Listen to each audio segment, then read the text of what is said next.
오늘도 계속해서 부흥을 숙고해 보고자 합니다. 우리가 알고 있다시피 그리스도인들인 우리가 교회의 본래의 영광을 제대로 이해한다면 우리는 자연스럽게 부흥의 필요성을 느끼게 되며 그 부흥을 자연스럽게 간구하게 될 것입니다. 다시 말해서 성경이 말하는 또 교회 역사가 말하는 그리스도인들이 과연 누구인가? 그리스도인들은 과연 어떻게 될 수 있는 것인가? 그리스도인이 될 수 있는 길? 또 교회는 어떤 영광스러운 존재인가? 라는 사실을 우리가 알게 된다면 우리는 나와 우리가 섬기는 교회 그리고 조교회 전체의 현실을 그것과 함께 비교하며 그렇지 못한 우리의 상태를 통감하며 부흥을 자연스럽게 간구한다라는 것이죠. 로이드 존스 목사님이 이런 얘기를 했습니다. 우리가 기독교의 핵심적인 교리를 제대로 이해하기만 한다면 그 그리스도인은 자연스럽게 부흥을 간구할 수밖에 없다라는 말씀을 하셨습니다. 사랑하는 여러분, 하나님께서 이 땅을 향하실 때 하나님의 최대의 관심사, 최대의 사랑이 과연 무엇일까요? 바로 교회입니다. 하나님은 교회를 아들의 처참하면서도 희생적인 죽음의 값을 지불하시며 사셨습니다. 교회는 하나님과 그의 아들의 엄청난 희생의 대가를 지불함으로 말미암아 세워진 하나님의 것입니다. 하나님의 소유라는 거죠. 신약 성경에서 믿음으로 의롭다함을 얻는다는 주제 다음으로 아니요 그것과 버금가는 정도로 자주 언급된 것이 바로 교회입니다. 그리스도께서는 교회를 향해서 내 교회라고 하셨고 바울은 교회를 그리스도의 몸이라고 말했습니다. 그렇습니다. 교회는 하나님의 최대의 관심과 최고의 애정입니다. 하나님께 속한 것 중 하나님께서 가장 사랑하시고 애지중지하는 것이 됩니다. 왜요? 교회는 하나님의 아들의 피값으로 사셨기 때문에 그렇습니다. 지불한 것이 크다. 그것의 가치가 뛰어나다는 반증입니다. 비록 지상의 교회가 비루해 보이고 비참해 보일 수도 있습니다. 지상에는 모든 교회가 부패하고 또는 타락해 보인다 할지라도 우리는 그 어떤 교회도 함부로 말할 수 없으며 함부로 대할 수 없는 것이 교회입니다. 우리의 마음대로 판단할 수 있는 사안이 아니라는 겁니다. 결코 그리스도인들이 소홀히 여길 것이 아니며 바울처럼 교회는 그리스도인들의 인생의 사랑이며 근심이 되는 것이 마땅하다라는 것이죠. 그리스도인으로서 매우 중요한 시금석 중에 하나가 바로 이겁니다. 그가 주님의 교회를 어떻게 생각하고 있는가 이겁니다. 또 그가 그리스도의 교회와 어떤 관계를 유지하고 있는가? 교회의 영광을 위해 어떤 관심을 기울이며 또한 교회를 위해서 무엇을 하고 있는가? 이것이 그가 참된 신자인가 그렇지 않은가를 가늠할 수 있는 매우 중요한 시금석입니다. 왜냐하면 하나님께서는 그를 그리스도 안에서 택하셔서 그리스도의 피로 속량하시고 결국 성령으로 그를 교회되게 하셨기 때문입니다. 교회는 삼위 하나님의 모든 구원의 결정체며 결과입니다. 필연적으로 그리스도인은 교회를 자신의 모든 것으로 여길 수밖에 없기 때문에 그렇습니다. 만약 교회와 하나가 된 관계가 되지 않았다면 그에게 교회는 그 어떤 관심도 아니라면 또한 교회를 그리스도의 몸된 교회로 섬기는 것이 없다면 그는 결코 신자가 아닙니다. 그만큼 그리스도인들에게 교회는 절대적인 것이라는 거죠. 오늘날처럼 사회가 교회를 심지어 교회 안에 있는 사람들마저도 교회를 우습게 여기는 시대는 없습니다. 교회가 사람들에게 별 중요한 것이 되어 있지 않다라는 것이죠. 사랑하는 여러분, 온 지금의 세대가 교회를 이렇게 생각한다는 것이 무엇을 증거하고 있는 겁니까?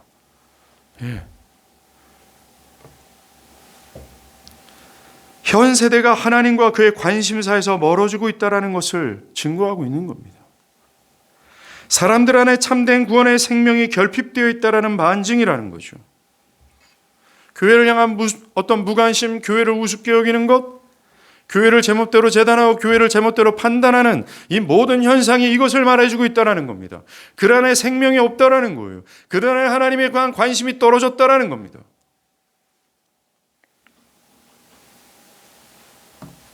오늘날 기독교 신앙의 중추적인 교리 중 하나인 교회론을 잃어버렸습니다. 여러분들, 구원론과 기독론의 결정체가, 그 결과가 바로 교회론이에요. 즉, 우리의 구원에 관한 이 구원론과 그리스도에 관한 이 기독론에 한 군데로 모아져서 낳은 열매가 교회론입니다. 그래서 교회론은 기독교 중심을 차지하고 있어요. 주요한 교리를 잃어버렸고, 그 결과 지금의 사람들은 고린도 사람들처럼 교회를 세상의 기준으로 판단하고 있다는 겁니다.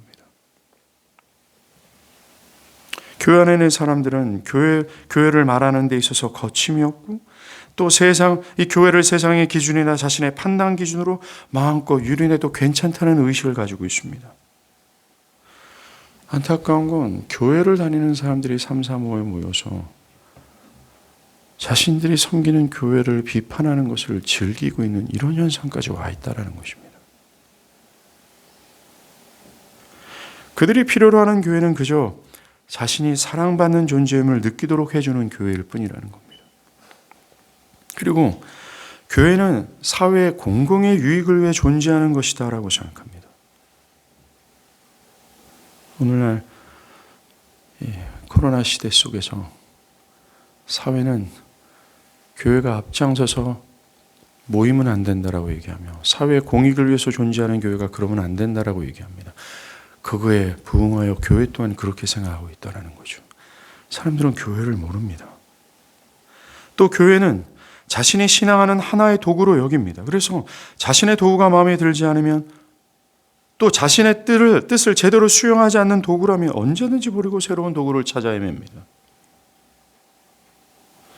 이들은 교회가 얼마나 위대하고 아름다운지를 모르기에 그들은 현 시대의 교회에 대한 문제의식이 없습니다. 그 문제의식 또한 매우 표면적인 것에 불과하다는 거죠. 그 결과 오늘날 교회가 영적으로 결핍되고 죽음이 만연되어 있음에도 불구하고 사람들은 성령의 광범위한 부어주심으로 살아나는 교회의 필요성을 느끼지 못하고 그것에 관심이 없습니다. 교회가 그리스도의 몸으로서 얼마나 위대하고 가치가 있는지, 그리고 성령의 일하심으로 구원의 생명이 영혼들에게 적용되는 유일한 곳임을 모르기에 본래 교회로의 회귀, 살아나는 것에 관심이 없다라는 것입니다. 교회가 다시 살아나야 된다는 책임의식이 없어요. 또 하나의 가장 심각한 문제는 이겁니다. 현재 교회의 무서운 결핍이 자신과 무관하다고 생각하는 것입니다. 저 교회와 나랑 무슨 상관이 있습니까? 다른 교회와 나랑 무슨 상관이 있습니까? 난 먹고 살기에 바쁩니다. 나는 내 부모와 자녀와 내 사업과 직장과 내 학업에 집중해도 여유가 없습니다. 무슨 교회입니까? 그렇게 생각하는 사람들은 현재 교회의 무서운 결핍과 자신과 무관하다고 생각하는 거죠.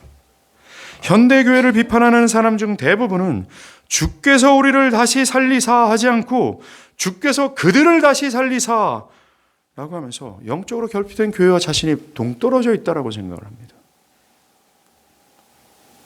오늘 보면서 주목한 것은 영적으로 살아있었던 이 시편 기자는 영적으로 죽어있는 자신의 공동체와 자신을 하나로 보고 있습니다. 우리라고 말했다라는 점입니다. 오늘 본문 전체를 볼 때 매 구절마다 우리 구원의 하나님, 우리에게 향하신, 우리에게 영원히 노하시며 우리를 다시 살리사 하면서 7번이나 우리라는 편이 반복하고도 반복하고 있습니다. 그는 영적으로 죽어있는 자신의 공동체와 자신을 하나로 여겼고 또한 그들에 대한 어떤 책임감을 가졌습니다. 공동체와 자신을 하나로 봤다라는 겁니다. 이처럼 영적으로 깨어있는 사람들은 그렇지 못한 사람들과 일체감을 갖습니다. 그리고 그들에 대한 책임감을 갖죠. 그럼 출애굽기 32장, 33장을 보면 이스라엘 백성이 시내산에서 이스라엘 백성이 시내산에 올라간 모세가 돌아오지 않자 금송아지를 만들어 그것을 숭배하는 일이 벌어지는 것을 볼 수 있습니다. 하나님을 버리는 반역이었습니다. 여기서 우리가 집중할 것은 모세의 행동입니다. 모세는 아무런 죄를 짓지 않았습니다. 이스라엘 전체는 하나님을 반역했지만 그는 거룩하여서 하나님과 일대일로 목도하며 시내산에서 거했던 사람입니다. 그런데 모세는 백성들과 하나가 되어 그들을 대신하여 기도합니다. 출애굽기 32장 30절, 33장 6절까지 그는 이렇게 기도합니다. 그러나 이제 그들의 죄를 사하여 주옵소서. 그렇지 아니하시면 원하건대 주께서 기록하신 책에서 내 이름을 지워버려 주시옵소서라고 기도합니다. 모세는 이스라엘을 위해서 자신의 영원한 구원을 버리려고 했습니다.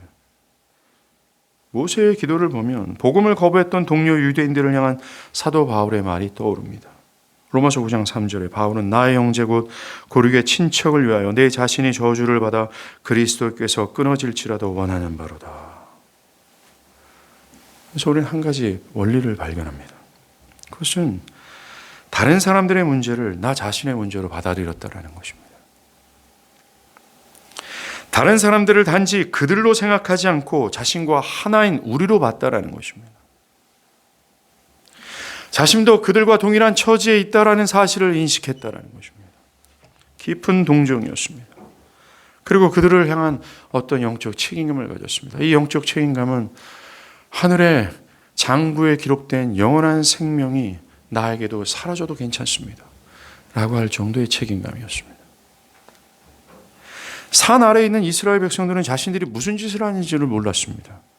그러나 모세만은 그들의 심각성을 깨달았습니다.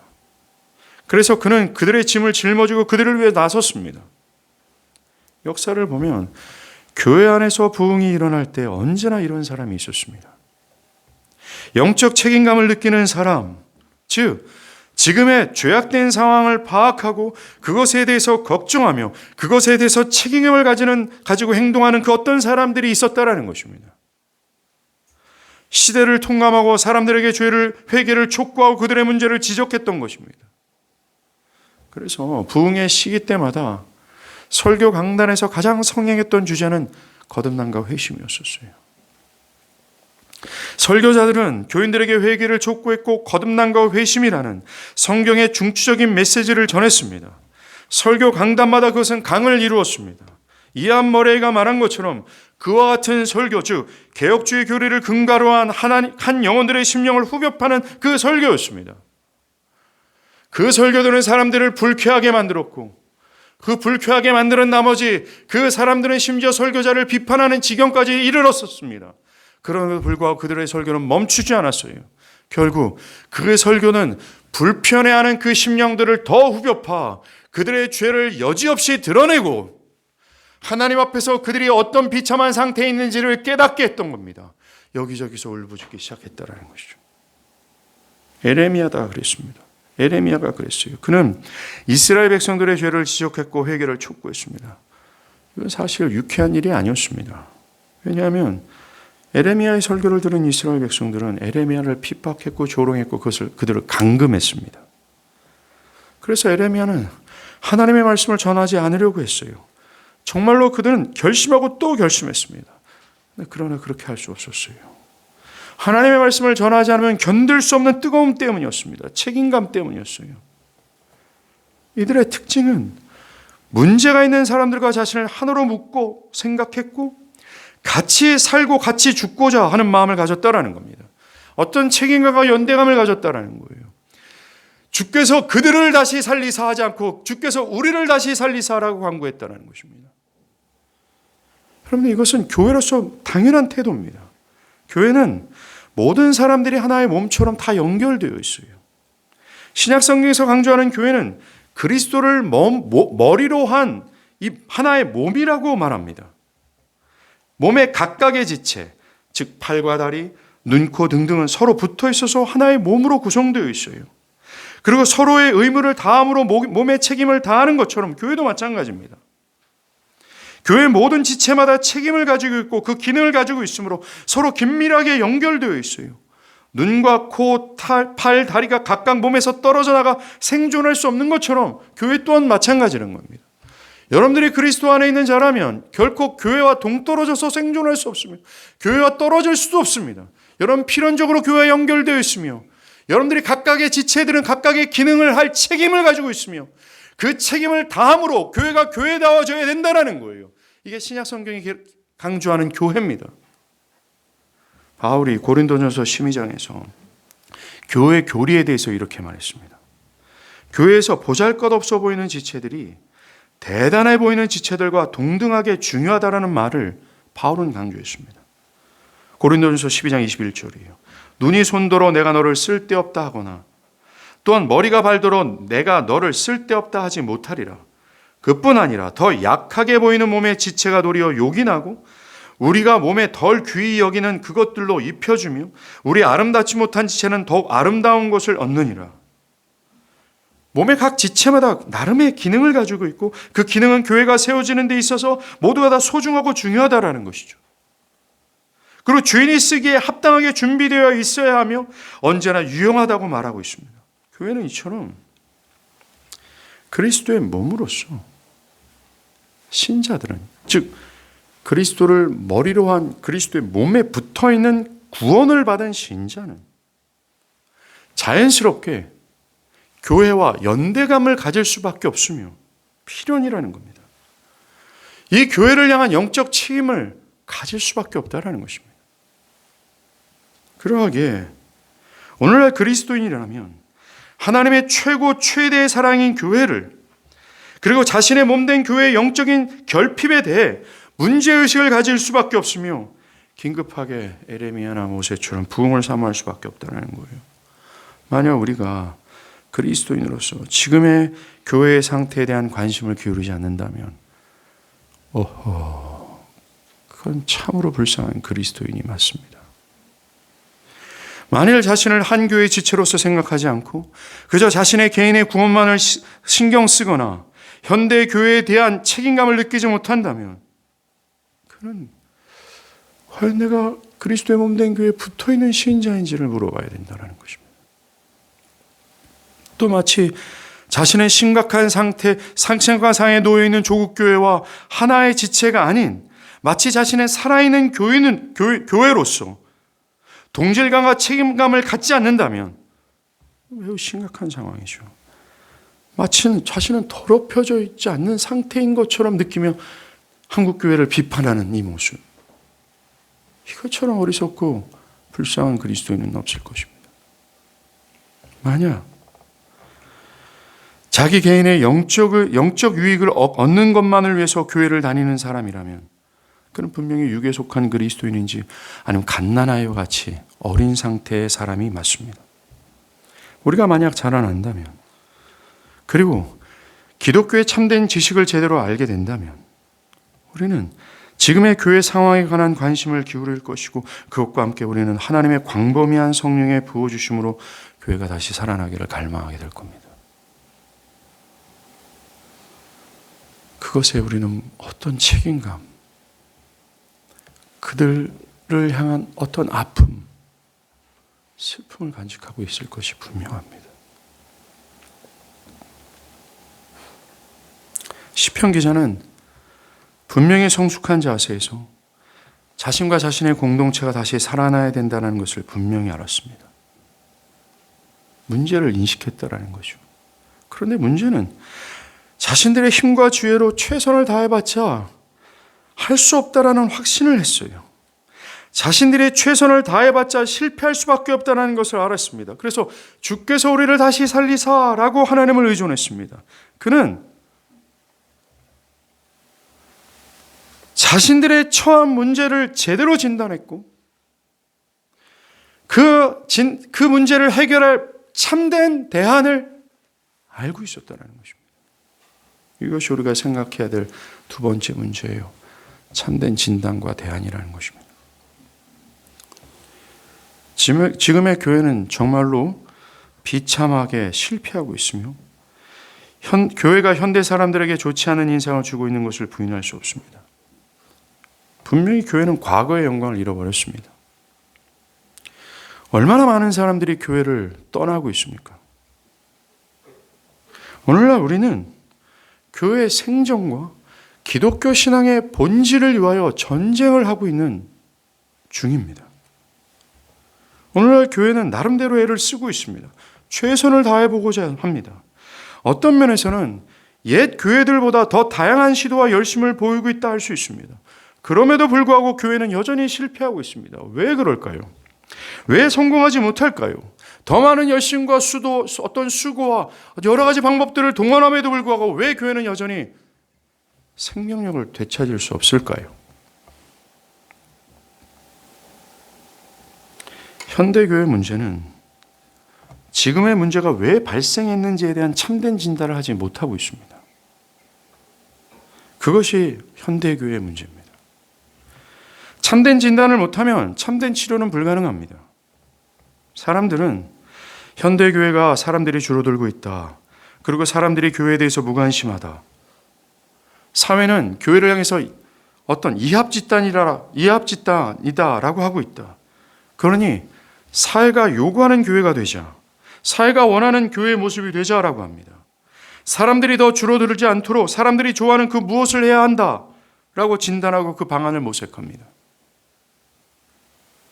교회는 사람들이 교회를 떠나는 이유가 교회가 죄를 너무 많이 언급한다라고 진단했습니다.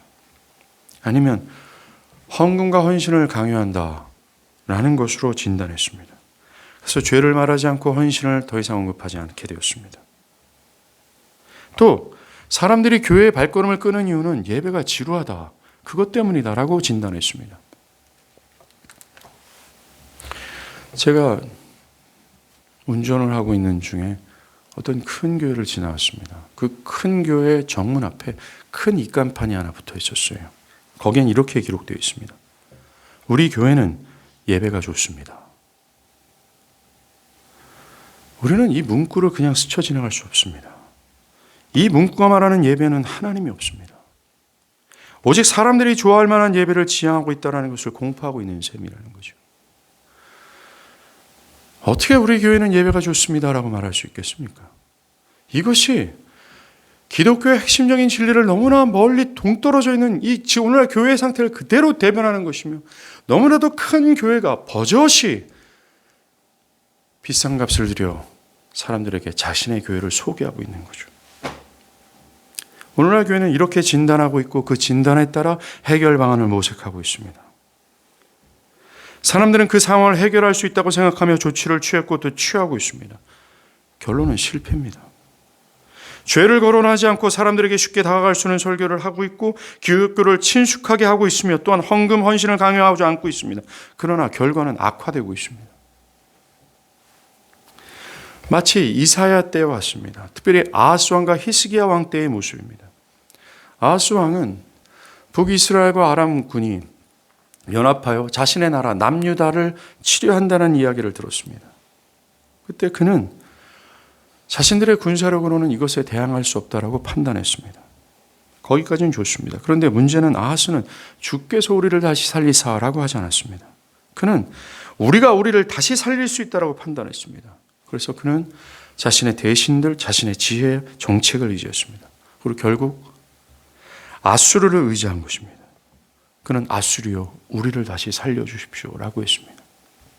또 그의 아들 히스기야도 아수르가 남유다를 치료한다는 소식을 들었을 때 주께서 우리를 다시 살리사라고 하지 않고 애굽에게 원병을 요청하며 애굽이여 우리를 다시 살려주십시오라고 했습니다.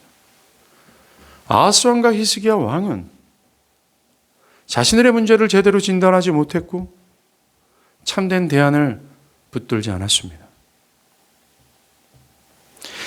오늘날 교회가 실패하는 이유는 다름 아닌 주께서 우리를 다시 살리사라고 하지 않았기 때문입니다. 참된 진단 그리고 참된 대안에 나아가지 않았다는 것이죠. 기독교 신앙의 모든 것은 하나님의 주권적인 행동하심에 의존해 있습니다.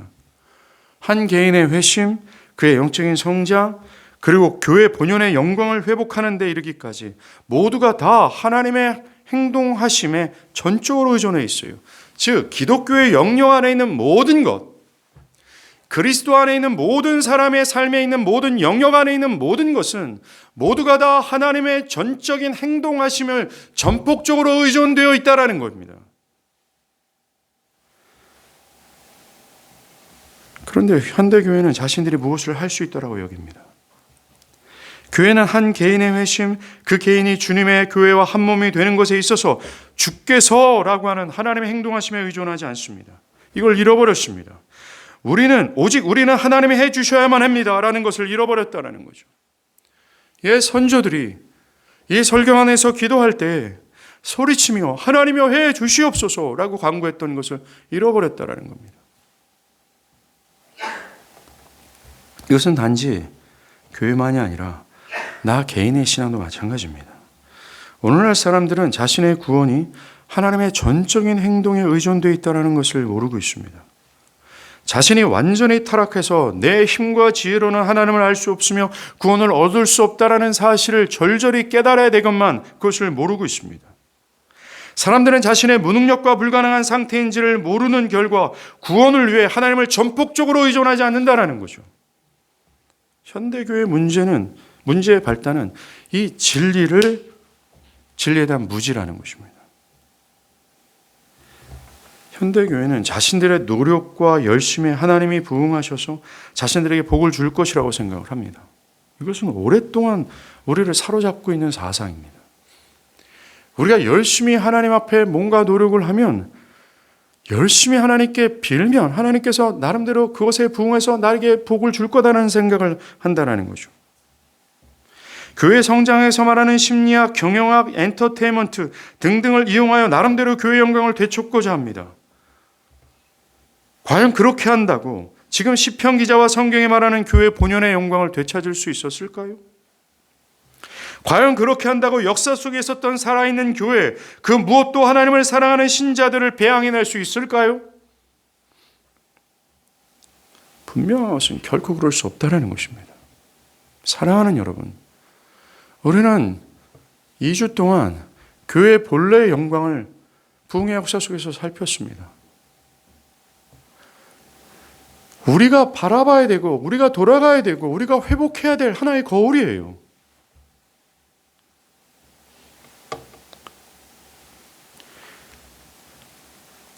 현대교회가 하는 모든 진단과 대안의 길로 나아갔을 때 과연 그 옛 교회의 활력을 우리가 다시 한번 되찾을 수 있을까라는 것입니다. 결코 그럴 수 없습니다. 왜요? 하나님께서 심지 않았는데 어떻게 하나님께서 맺으시는 열매를 맺을 수 있습니까? 인간이 심는다면 인간이 얻을 수 있는 열매만 얻을 뿐이라는 겁니다.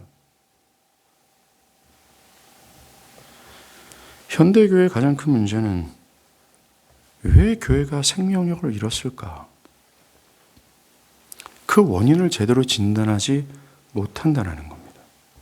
왜 교회가 생명을 잃고 있는지, 왜 사람들이 교회를 떠나고 있는지, 왜 교회 안에서 사람들의 진정한 변화가 일어나고 있지 않은지, 즉 자신의 죄된 비참한 현실을 깨닫고 두려움과 근심과 고뇌 속에서 나에게 필요한 것이 구원이구나, 그러면서 절대적으로 그리스도를 찾으며 하나님을 향한 무서운 확신으로 하나님을 신뢰함으로 세상의 모든 것을 배설물로 여기며 죽음을 두려워하지 않고 주님을 따라가는 하나님을 최상의 기쁨으로 여기는 그 영광의 사람으로 변화되지 않을까라는 거예요. 현대교회는 그 근본적인 원인을 찾지 못하고 있습니다. 진단을 하지 못한 결과 그 치료책, 그 해결 방안을 모르고 있다라는, 그 길로 안 나간다라는 겁니다. 그렇다면 이 현대교회가 안고 있는 모든 문제의 근원이 뭘까요? 왜 우리 현대교회가 그 생명력, 이 활기찬 생명력을 유지하지, 그 활기찬 생명이 없을까요? 그 이유가 뭘까요? 현대교회의 모든 문제의 본질은 하나님을 아는 지식을 버렸다는 것에 있습니다. 진리를 버렸다는 것이죠. 이것이 지금의 총체적인 난제를 일으킨 원인입니다.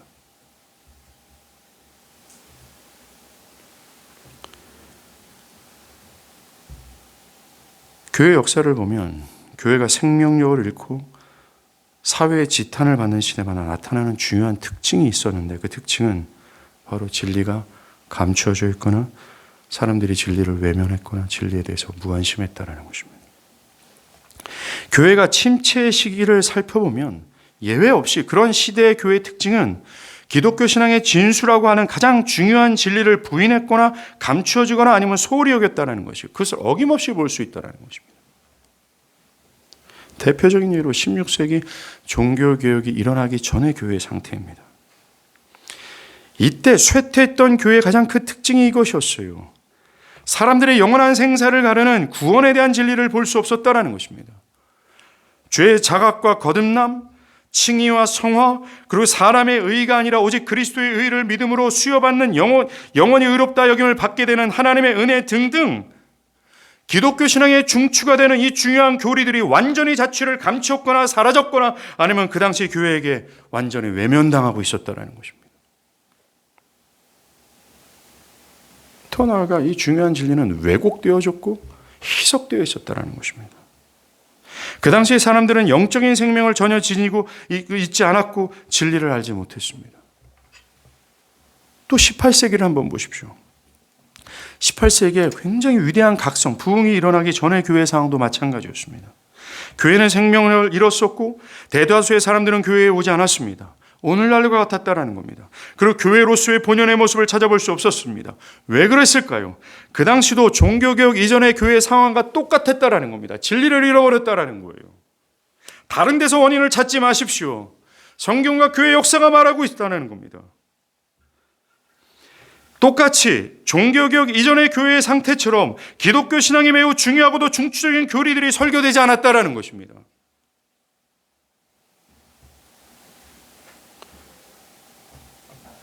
18세기 부흥이 있기 전에 교회는 기독교 교리들이 교인들에게 설교되지 않았고 그 복음의 능력을 사람들이 믿지 않았습니다.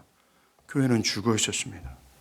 우리가 잘 아는 휘필드나 웨슬리가 이 진리를 드러나기 전까지 교회는 핵심적인 진리를 잃어버리고 있었어요. 그 결과가 죽음이었습니다. 결핍이었다는 거죠. 부흥이 있기 전 교회의 특징이 바로 이거였습니다. 진리의 결핍. 그것으로 생명이 없고 무섭게 죽어있는 상태가 될 수밖에 없었습니다. 그러다가 교회가 참된 교리, 진리를 회복하고 그 진리가 설교되어질 때야 비로소 부흥이 사람들 속에서 일어났어요.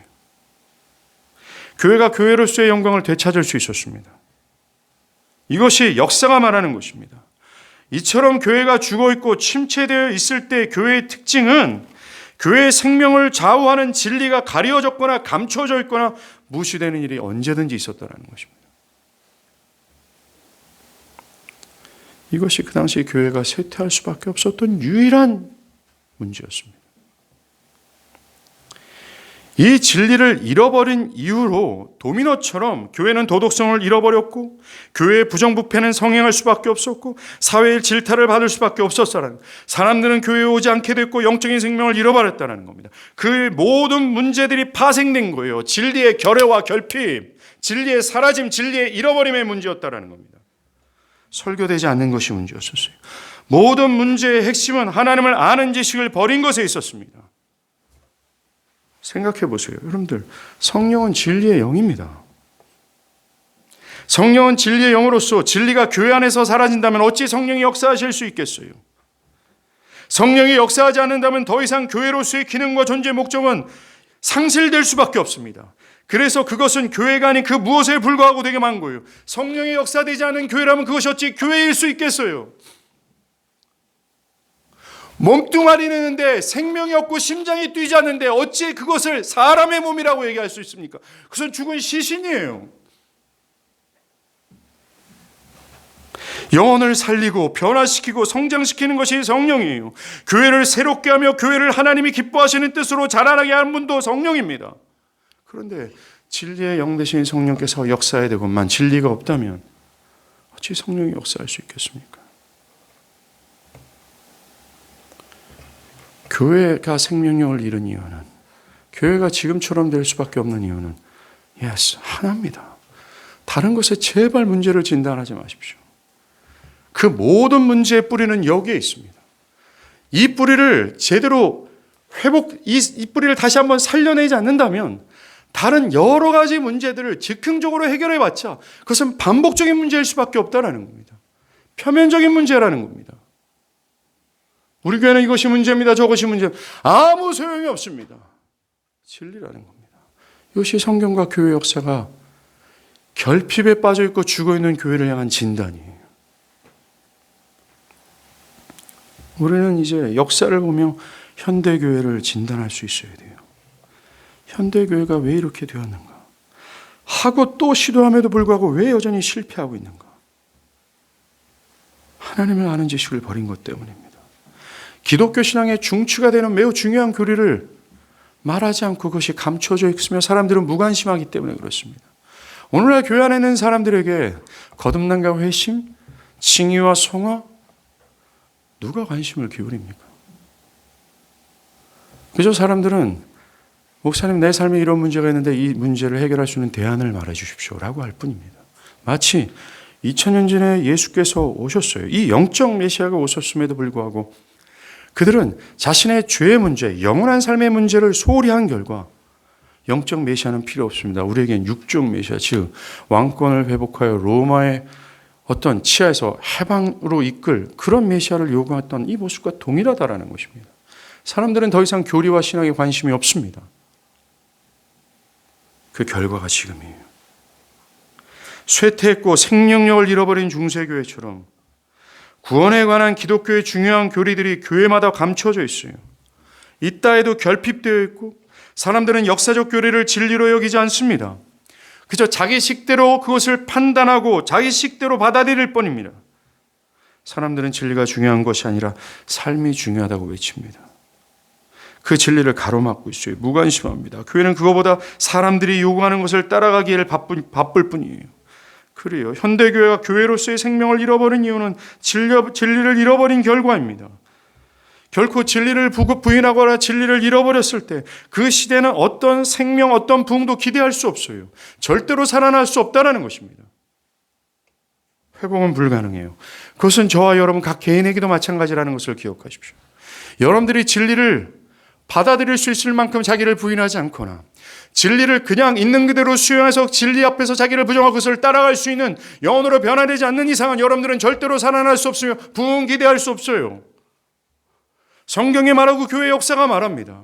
우리는 버젓이 하나님께서 보여준 이 거울이 있음에도 불구하고 이것을 보지 않아요.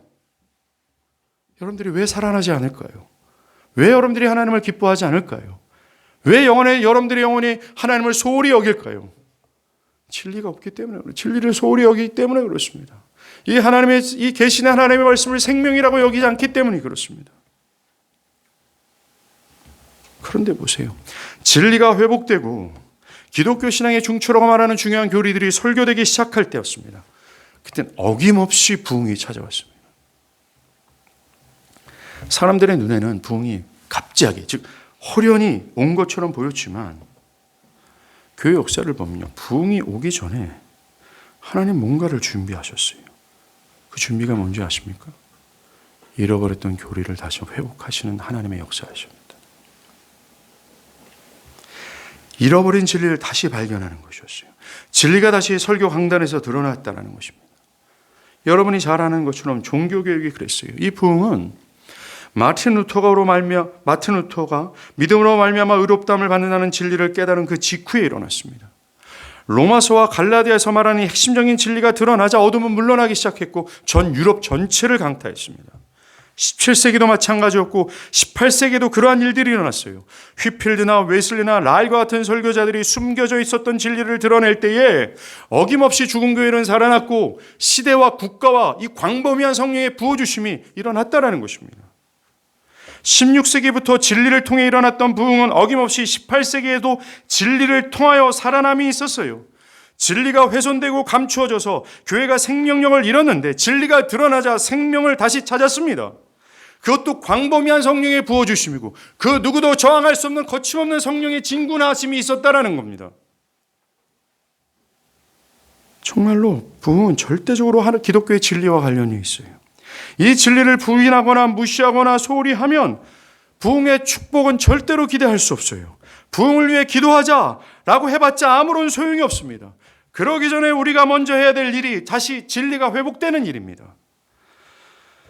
이것을 통해 우리는 오늘날 교회에게 무엇이 가장 시급하게 필요한 것인지를 알 수 있어요.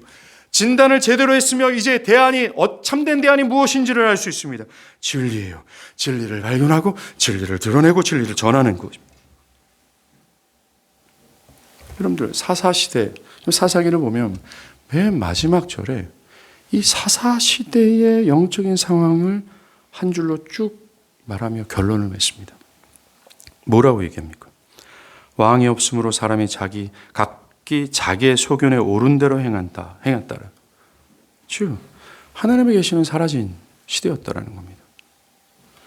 무엇을 따라야 될지, 어디로 가야 될지 그냥 자기가 자기 식대로, 자기 멋대로, 자기가 하고 싶은 대로의 시대였다라고 얘기합니다.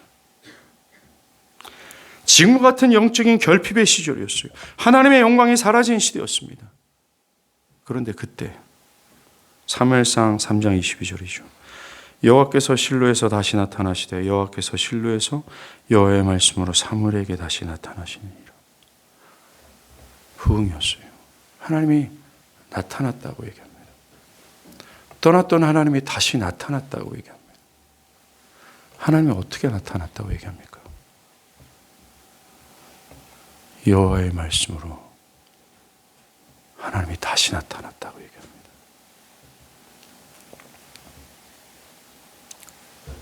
저는 우리 교회와 이 시대의 교회에 부흥이 있기를 원합니다.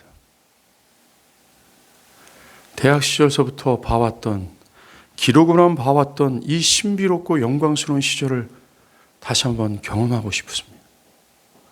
제가 살아생전 그 영광스러운 시절의 시간 속에서 내가 한번 살아보고 싶어하는 마음이 저에게 매우 큽니다. 그리고 소생이 불가능해 보인 것처럼 완전히 결핍과 죽음 상황에 있는 조국 교회가 살아날 수 있는 유일한 길이 이거밖에 없기에 저는 이 부흥을 사모합니다. 그런데 성경은 명백하게 밝힙니다. 부흥은 어떻게 오는가? 여호와의 말씀으로 말미암아. God appeared. 하나님이 나타났다. By the word of God. 하나님의 말씀으로 말미암아.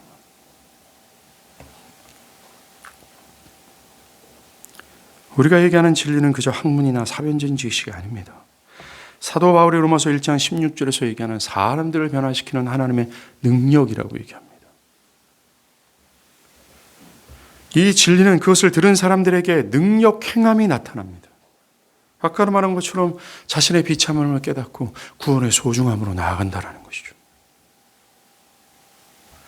교회는 온통 그런 사람들로 가득해집니다. 주일날 나오십시오라고 전화할 필요도 없는 시절입니다. 이 사람이 혹시나 교회를 떠나지 않으면 안 돼, 어떻게 될까라고 염려할 필요가 없는 시절이었습니다. 누구를 붙잡고 1:1 성경 공부를 할 필요가 없었던 시절이었습니다. 교회는 그저 자신들이 행할 그 업무, 하나님의 말씀을 연구하고 기도하는 데 열심히 였을 뿐이었다라는 거예요. 그래서 그것을 전했을 뿐이었다라는 것입니다.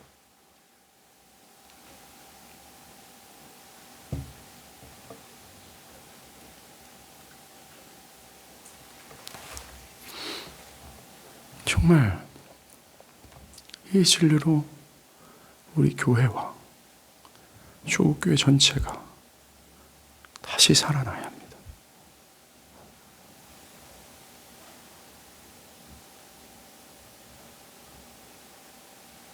바라기는 여러분 개인이 이 한국 교회와 동떨어진 존재가 아닌 그리스도의 몸된 교회된 그들과 내가 한 지체됨을 기억하고 모세와 에레미야처럼 이 시편의 기자처럼 영적인 책임감을 느끼길 바랍니다. 그리고 그와 같이 제대로 진단하고 그 참된 진단으로 얻어지는 참된 대안의 길로 나가시길 바라요. 진리라는 겁니다. 바라기는 이 옛 진리를 전파하는 목회자들이 더 이상 용기를 잃지 않도록 기도해 주십시오. 코로나로 인해서 교인들은 다 떠나가고 단 한 명의 영혼이라도 이 기독교의 중추가 되는 매우 핵심적인 교리를 전하고자 할 때에 10년이든 20년이든 사람이 오지 않다 할지라도 버텨냈던 그들의 용기 있는 의지가 꺾이지 않도록 여러분들 기도해 주십시오. 제가 함께 매달 스터디하는 모임 중에 한 5, 60명의 목사님들을 만납니다. 하나님 앞에서 신실한 한 목사님이 이 진리를 전하고자 대구에다 개척을 했어요. 그분의 한 명뿐인 아들은 자폐아였습니다. 10년 전에 교회를 개척을 했을 때 단 한 명의 교인이 있지 않았습니다. 그래도 불구하고 그는 용기를 꺾지 않고 계속해서 이 얘기를 전했습니다. 그러자 서울에 있던 어떤 조그만 교회에서 청빙을 했어요. 올라왔습니다. 6개월째 하나님의 말씀을 전했는데 그 교회 장로님 한 분이 와서 왜 자꾸 죄를 얘기합니까? 가뜩이나 먹고 살기 힘든데 교인들이 너무나 힘들어합니다 라고 말하고 교인들 반 이상을 데리고 교회를 나갔습니다. 그리고 약 1년이 지난 다음 남아있는 장로님 한 분이 와서 왜 예정입니까? 왜 선택입니까? 저도 백석신학교로 해서 공부를 했는데 저는 예정과 선택을 믿지 않습니다 라고 말하며 남아있는 교인들 단 한 명도 빼놓지 않고 다 데리고 나갔습니다. 그분이 스터디 모임에서 눈물을 흘리며 그 강직했던 그분이 그렇게 고백을 했어요. 하나님이 나를 지금 좀 데려가 주셨으면 좋겠습니다. 더 이상 내가 어떻게 해야 될지 모르겠습니다. 또 어떤 분이 매우 강직한 분이었습니다. 공부를 많이 하셨어요. 그분은 이런 고백을 합니다. 내가 더 이상 목회를 해야 될지 모르겠습니다. 코로나로 인해서 사람들은 하나님의 교회 등을 졌습니다. 진리를 외면하고 있죠. 이제 우리는 대면 예배를 드리겠습니다 라고 광고를 해도 교인들은 단 한 명도 오지 않는 교회들이 대다수입니다. 이 진리가 모든 생명의 근원임에도 불구하고 이 진리를 전하는 목사님들이 용기를 잃고 의지가 꺾였습니다. 그들을 위해서 기도하십시오. 진리가 흥황하기를 여러분들 기도하십시오. 더 나아가 여러분도 진리를 전하십시오. 여러분들이 학교에, 직장에, 여러분들이 사는 지역에 옛 복음을 전하는 복음교실이 심어지기를 간구하십시오. 복음교실도 7년째입니다. 어떨 때는 비가 오는 날 병원에서 복음교실을 한다고 찾아갔는데 한 명도 오지 않을 그런 복음교실이 허다하게 있었습니다. 어떨 때는 천안으로 매주일 가기도 했어요. 어떨 때는 사람들이 많이 모이는 복음교실도 있었습니다. 그런데 저는 믿습니다. 이 진리가 100년 전에 200년 전에 있던 그 부흥을 한번 다 오게 하신다는 역사를 말이죠. 지치지 않길 바랍니다. 전하십시오. 기도하겠습니다.